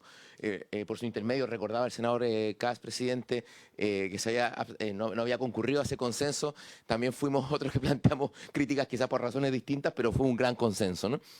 Y la regulación permanente lo que hace efectivamente es ligar precisamente el arancel regulado permanente a levantamiento de costos, proceso que nos ha tocado a nosotros llevar adelante y por lo tanto eso establece una distinción respecto de cómo se van a comportar los aranceles regulados basados en costos necesarios y razonables respecto de cómo se ha comportado hasta ahora el arancel real que ha tenido un alza bastante por encima de la inflación. Dicho esto, vamos a tomar en consideración como Ejecutivo la posibilidad de modificar los parámetros y por lo tanto los supuestos, incluyendo el escenario que los aranceles tengan un comportamiento de esa naturaleza, pero también quisiera establecer lo siguiente.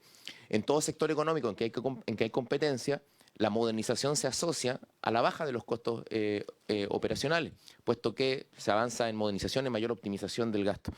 Consideraría yo que aquello es relevante, puesto que si tenemos una regulación basada en costos necesarios y razonables, eso también existe como posibilidad. Es decir, que al levantar costos descubramos que hay costos más bajos, que si tenemos siempre un presupuesto que vamos a correr al alza, no tendríamos esa posibilidad. Por eso me parecía importante plantear eso. Luego, como lo ha planteado el ministro Cataldo, respecto a dónde provienen los ahorros, todos los sistemas de crédito contingente al ingreso que han sido referentes para el diseño de FES tienen algún grado de subsidio. Quisiera acá profundizar sobre esto. El creador del sistema de financiamiento estudiantil australiano, Bruce Chapman, que también apoya el FES y ha estado trabajando y cuyas opiniones han sido relevantes para el diseño del FES, una de las cosas que rescata es la alta recuperación que tiene FES. También el creador del sistema de crédito en Reino Unido, Nicholas Barr, que llevó adelante una reforma muy importante en el año 2006 en ese país, fue uno de los expertos más relevantes, también asesoró al gobierno del expresidente Piñera en esta materia, que también le parece favorable el esquema del FES, indica que la recuperación que nosotros proyectamos es bastante importante y ellos se mueven en torno a un 80, un 85% de recuperación. Que siempre hay una cuota de subsidio, por lo tanto no hay una expectativa ni de nosotros, ni de los expertos, ni de la discusión internacional que un sistema de financiamiento estudiantil de esta naturaleza carezca de un componente de subsidio, naturalmente que ese componente de subsidio debiese disminuir en el largo plazo, producto del avance del tiempo, digamos, pero no lo tiene. Y luego, respecto a la posibilidad de que los estudiantes de mayores ingresos futuros pudiesen, o a partir del cálculo que ellos hagan de su ingreso y de su expectativa de ingreso en el futuro, pudiesen no tomar en consideración nuestro instrumento. Ciertamente esto habría que estudiarlo. Yo, en mi vida anterior, antes de ser subsecretario, era investigador en trayectoria y decisiones de las personas, podría hablar de eso, pero quisiera plantear que el Ejecutivo tiene en consideración, está estudiando modificación del tope a la retribución y por lo tanto esperamos enfrentar el problema que acá se señala de esa manera. Así que en resumen, tenemos un esquema de regulación que funciona en base a costos necesarios y razonables, por lo tanto no es mecánico esperar que el comportamiento del arancel regulado sea equivalente al que ha tenido el arancel real hasta ahora. Esa era la intención precisamente del legislador el año 2018. Segundo, todo crédito contingente al ingreso tiene un componente de subsidio de la experiencia comparada, de ahí que los creadores de estos sistemas y el debate internacional se haya manifestado en general proclive al FES. Y finalmente, la posibilidad de una digamos, resta del universo de beneficiario con el consiguiente efecto de disminución de ingresos toda vez que se trata de personas de mayores ingresos potenciales, lo vamos a enfrentar a través de modificación del tope que tenemos hasta el minuto y esperamos ahí no tener un caso de que las personas les parezca, digamos, se sustraigan del instrumento en virtud de aquello. De todas maneras, siempre mostrando la más amplia voluntad de colaboración, de nuevo agradecer al Consejo Fiscal Autónomo por su intermedio, presidente, y manifestar de nuevo que el Gobierno está en disposición de hacer estos cambios para que el país pueda contar con un nuevo instrumento de financiamiento. Bien, muchas gracias, subsecretario. He escuchado todas las opiniones, damos por terminado el primer punto. Teníamos invitado al subsecretario ahora para, si nos pudiera explicar brevemente. Ya me ha dicho que ya tiene solucionado el tema de la transferencia de los recursos a las universidades que se retrasó en el mes de diciembre, lo que impidió el pago de los sueldos, y con eso damos por terminado el primer punto. Senadora Proboste. Sí, presidente, respecto al primer punto, lo ha señalado tanto el ministro como el subsecretario, en que ellos están trabajando indicaciones. No conocemos el tenor de esas indicaciones, pero creo que sería muy importante también tener la opinión del Consejo Fiscal Autónomo cuando lleguen esas indicaciones. O sea, que de alguna forma estos riesgos que ustedes han compartido en el día de hoy se resuelven, se subsanan con estas indicaciones. Si es que pudiésemos tomar el acuerdo. Cordialmente invitado a... nuevamente. Muchas gracias. Señor subsecretario. Perfecto, presidente. Primero quisiera señalar, tal como usted lo adelantaba, que todas las transferencias se encuentran regularizadas, las instituciones ya cuentan con esos recursos. Y quisiera explicar brevemente cómo funciona la transferencia gratuita, también para explicar la situación que ocurrió. La transferencia gratuita se hace a las instituciones fundamentalmente en base a una estimación que se llama anticipo, que es un número en torno al 85% de la transferencia que se calcula respecto a lo que ocurrió el año pasado. Frente a eso, por lo tanto, se calculan cuotas en torno a ese anticipo, y el remanente respecto al anticipo es aquel que tiene que dar cuenta de la cantidad de, por decirlo de algún modo, gratuidad empírica que existe, toda vez que el 85% se transfiere en torno a un concepto de anticipo, o sea, es una proyección. Nuestro gobierno ha llevado adelante una política de mejora del proceso de fiscalización, toda vez que cuando asumimos el país nos dimos cuenta que la asignación de gratuidad crecía a un ritmo distinto que la matrícula. Por decirlo de alguna manera, mire, estamos en torno a un crecimiento de 3-4% de matrícula, pero crecíamos en un 14% de gratuidad. Entonces eso nos llevó a hacer un estudio exhaustivo de por qué ocurría aquello, incluso habiendo recibido nosotros hace algunas semanas la visita de la Contraloría, que estaba muy interesada también en este tema, que atendimos digamos, de manera con mucho esfuerzo y con mucho detalle. Y durante el año anterior y durante este hemos, a través de distintos mecanismos que no podría llevar al detalle acá, mejorar la fiscalización, mejorar la focalización, y terminamos elaborando un proyecto de automatización de la asignación de beneficios, entre otros componentes de un proyecto tecnológico de mayor envergadura que ya tiene financiamiento por vía presupuestaria, que se va a empezar a implementar este año. Esto es una política de Estado, no tiene que ver con este gobierno. La asignación de la gratuidad tiene que hacerse de todas maneras, ¿no?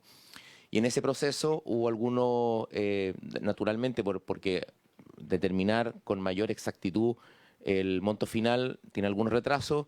Tuvimos retrasos muy leves respecto de cómo los decretos fueron entrando en el proceso administrativo, que es bien complejo también. Todos fueron tomados de razón dentro del año calendario, por lo tanto esto no significa un impacto en los estados financieros de la institución ni un problema de naturaleza administrativa, solo que en la planificación de la transferencia se difirieron algunos días, pero esto ya está resuelto, está conversado con las instituciones, y el único caso que se nos ha levantado de alguna complicación en el pago de remuneración es un comunicado que hace la Universidad Mayor, que se hace antes de recibir la transferencia, o sea, un comunicado que se hace el día 30 de diciembre, antes, cuando se transfirieron recursos a la Universidad Mayor ese día más tarde, digamos. Por lo tanto, no tenemos otra noticia, monitoreamos el sistema una por una de las instituciones, y considerando los avances que hemos tenido en este proceso de modernización de la focalización, vamos a lograr focalizar mejor. Este año ya pudimos disponer en torno a los 100.000 millones de pesos por debajo de la proyección. O sea, proyectamos gratuidad, pero el desembolso final de gratuidad fue menor al que se proyectó originalmente, dado este tipo de política, y vamos a lograr eso, al mismo tiempo hacerlo en tiempo y forma con este proceso de modernización, así que esto no debería ocurrir de nuevo en otra administración. Fue un tema bastante excepcional y creo que se logró resolver, y como insisto, ya está eso resuelto. Eso, presidente, espero que esta explicación pueda resolver la inquietud de la comisión. Gracias, subsecretario. Senadora Proboste. Sí, presidente, mire, a raíz de los antecedentes que plantea el subsecretario respecto de este crecimiento de la gratuidad y la demanda también de las universidades, porque así como ha crecido la demanda por gratuidad, también ha crecido la dependencia de distintas instituciones de estos recursos. Entonces creo que sería muy importante, y dado que esta es una indicación exclusiva del Ejecutivo, que pudiesen considerar, dentro de las indicaciones que están evaluando en esta segunda etapa de FES, que también existieran plazos claros y establecidos para poder hacer estos reembolsos. Eso, presidente. Muchas gracias. Muchas gracias, subsecretario. Ahora vamos a invitar a la Fundación Ronda, que nos pidió 5 minutos antes de terminar la sesión. ¿Se lo pueden hacer pasar? Sí. ¿Sí? Sí, no, si la próxima semana tenemos el martes.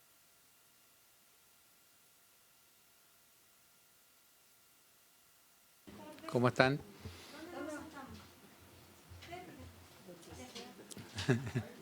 Ahí. Muchas gracias. Bienvenidas. Me habían pedido 5 minutos para dar a conocer. Estamos dentro del tiempo.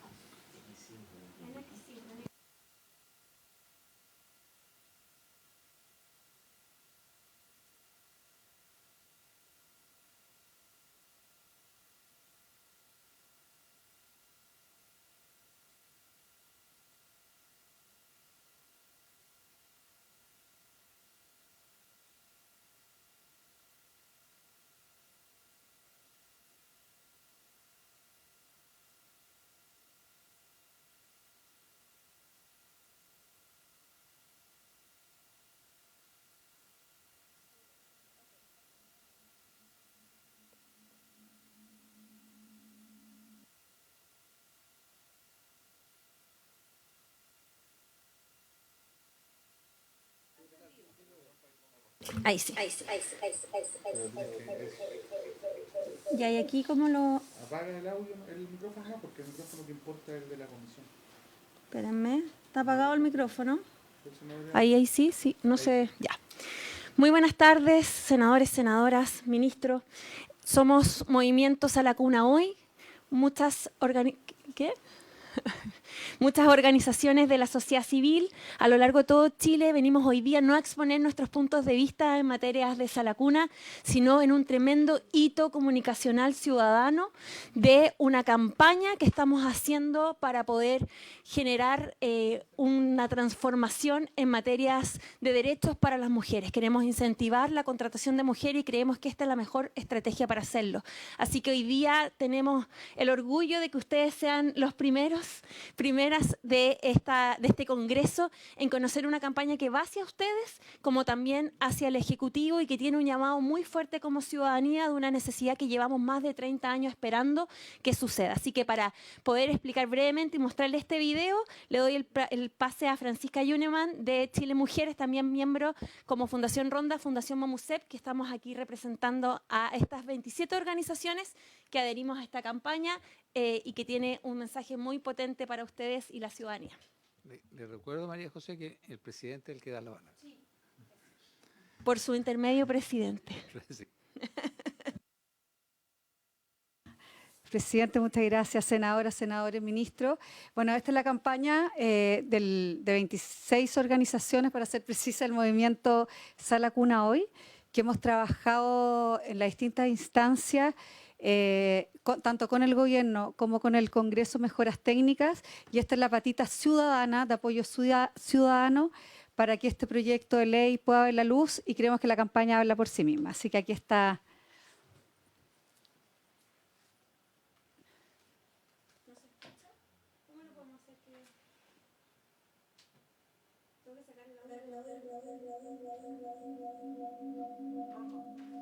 Van a verlo de ahí.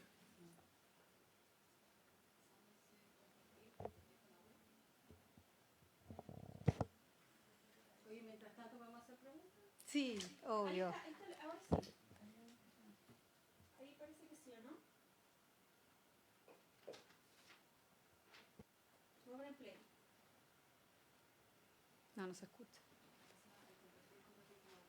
Está con compartir con audio. ¿Y el volumen del computador? El volumen del computador. Ahora voy a poner de nuevo. He trabajado con Ezequiel desde los 6 meses. Lo pasamos bien juntos, pero me gustaría que estuviese jugando y aprendiendo con más niños. Y Carl me acompaña desde temprano. Lo pasa bien acá en el puesto. A veces los clientes se me van, ya que tengo que estar pendiente de él. Él es Matías, mi compañero como office, y me acompaña siempre. A veces pinta, hace rompecabezas, pero la mayoría del tiempo está viendo monitos en mi computador en la tablet. Ya sé que es algo que no debería, pero no me queda otra. Mira. Tras evaluar el presidente de Italia, se contesta mi teléfono que no ha sido seleccionado. Otra vez no quedé en la entrevista. porque soy mujer y sería la mujer número 20 contratada por la empresa. Eso significa que tendrían que pagarme una sala cuna o tener una. Por eso el 90% de las empresas contrata un máximo de 19 mujeres. Está difícil competir en igualdad de condiciones por la pega. Todos amamos a nuestros hijos y nos preocupamos por ellos, pero tenemos un problema. Miles de mujeres no pueden trabajar y sus hijos no pueden asistir a la sala cuna. Por eso necesitamos cambiar urgentemente la actual ley de sala cuna. Es simple, sin sala cuna no se puede trabajar. Firma aquí para pedirle al presidente y al Congreso la aprobación inmediata del proyecto de ley de sala cuna. Solo así, todas las madres y padres tendrán este derecho laboral. Comparte nuestro video.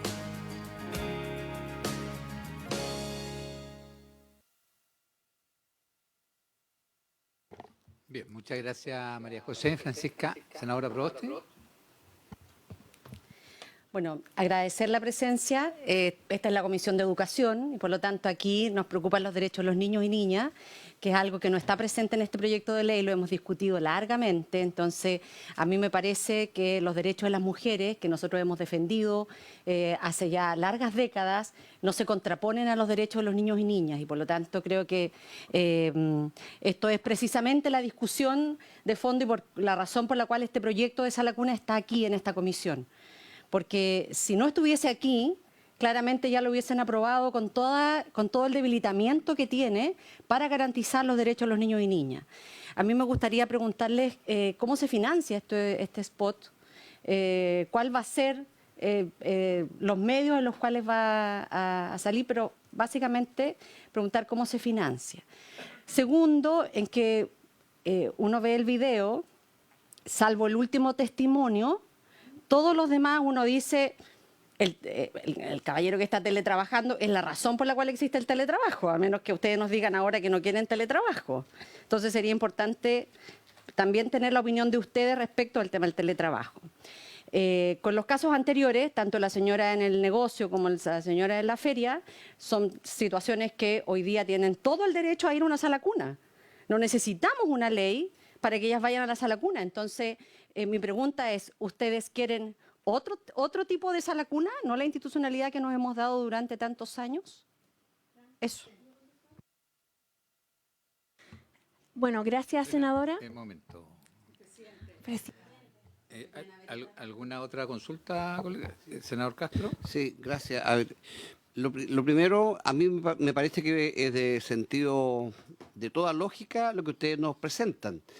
Es una necesidad que se tiene, pero también donde yo veo la problemática aquí, porque yo tengo entendido que en algún momento se presentó un tema de sala cuna universal y ha habido toda una discusión, y los mayores opositores a esa normativa eran precisamente los gremios de hoy día de la JUNGI, de todas estas instituciones que son públicas.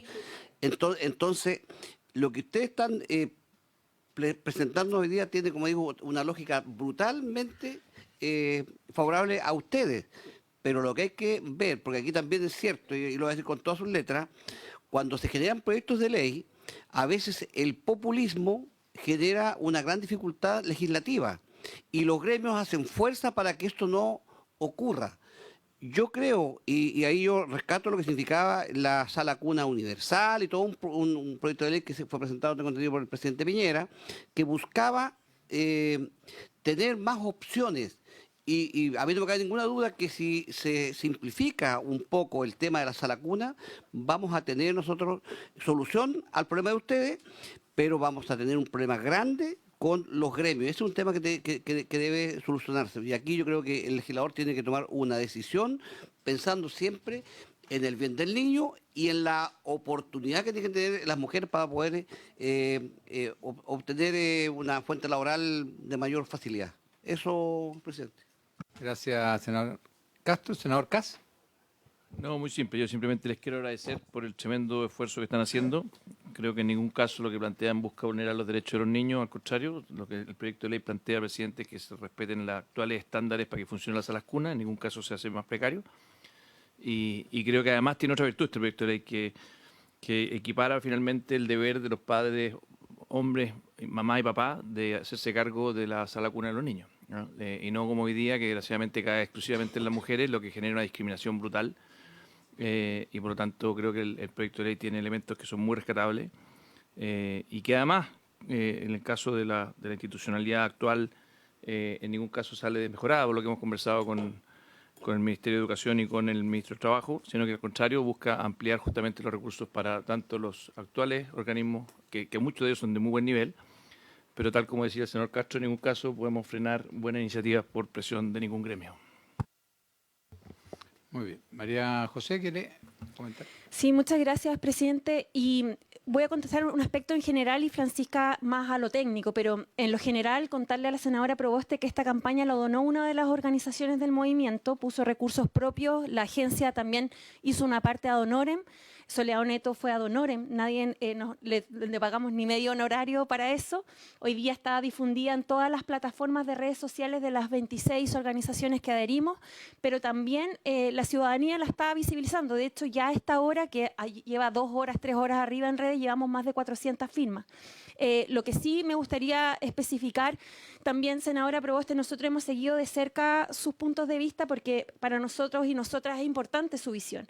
Y entendemos que lo que usted ha pedido en años anteriores respecto a la reforma de esta ley ya estaría incluido en este proceso. Pero por lo que sí entendemos también, toda la ley de modernización de educación que lideró el ministro también ya nos dejan una mejor pie y espacio de poder reformar. Entonces, solamente comentarles, antes que Francisca ya pueda ahondar en lo técnico, decirles que a las 2, saliendo de aquí, vamos a tener un punto de prensa abajo con muchos diputados, diputadas, senadores y senadoras de distintos partidos políticos, muchos de ellos presidentes de diversas comisiones, donde nuestra solicitud es un acuerdo global, que podamos salir de aquí a marzo con esta reforma de ley, que por supuesto va a ser perfectible, pero es un muy buen pie para que deje de estar la carga de la maternidad en las mujeres. Muchas gracias. Francisca. Muchas gracias, presidente. Bueno, primero con respecto al financiamiento, para ser más precisa, que financia esta campaña es Chile Mujeres.